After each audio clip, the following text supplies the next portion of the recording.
There are only two countries on Earth where you can't buy a Coca-Cola. North Korea, Cuba. That's it. Out of 195 nations, 193 sell it. More countries carry Coca-Cola than carry the American passport, beat. And here's the part that should bother you.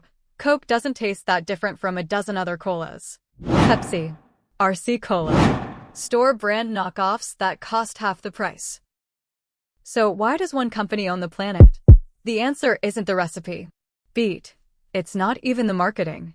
It's something almost nobody talks about, and it started with a mistake. Atlanta, Georgia. A pharmacist named John Pemberton mixes up a syrup in a backyard kettle, trying to cure headaches. He sells it as medicine.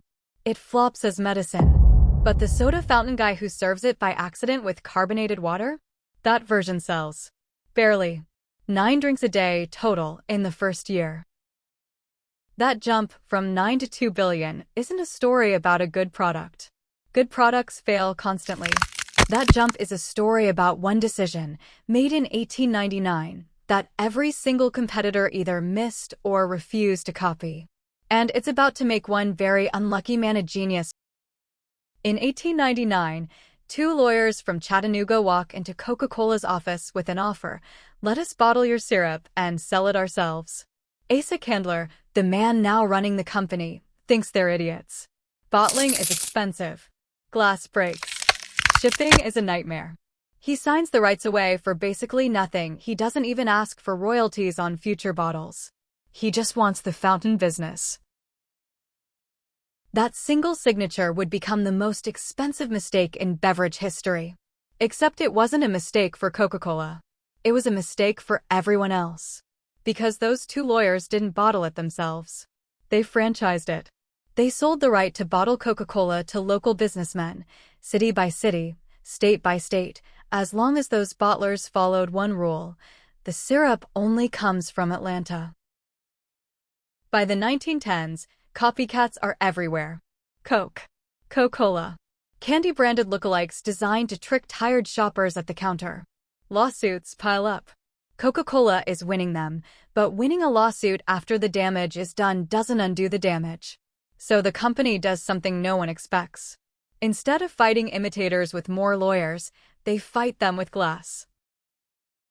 In 1915, Coca-Cola commissions a bottle no one could mistake for anything else, that curved, ridged shape you could recognize by touch, in the dark, blindfolded. The idea was so specific it sounds insane. Design a bottle you could identify by silhouette alone, shattered on the ground, in pieces. It worked.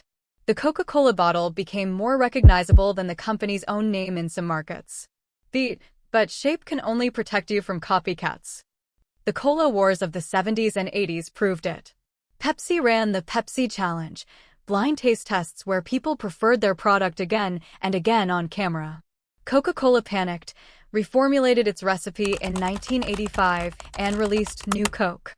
It was a taste test winner. It was a public relations disaster. Customers didn't just dislike New Coke. They grieved. Angry letters, protests, a hotline flooded with complaints because people weren't defending a flavor. They were defending a memory attached to their childhood, their holidays, their identity. Coca-Cola brought back the original formula within 3 months. And in doing so, accidentally proved the entire thesis of their own empire. Nobody was loyal to the syrup. Everyone was loyal to the feeling. So the next time you crack open a Coca-Cola, remember what you're actually buying. Not the best-tasting cola on the shelf. Not even close, by the data. You're buying 140 years of infrastructure, wartime loyalty, courtroom battles, and a bottle shape built to survive being smashed to pieces. 2 countries still don't sell it. Everyone else already surrendered.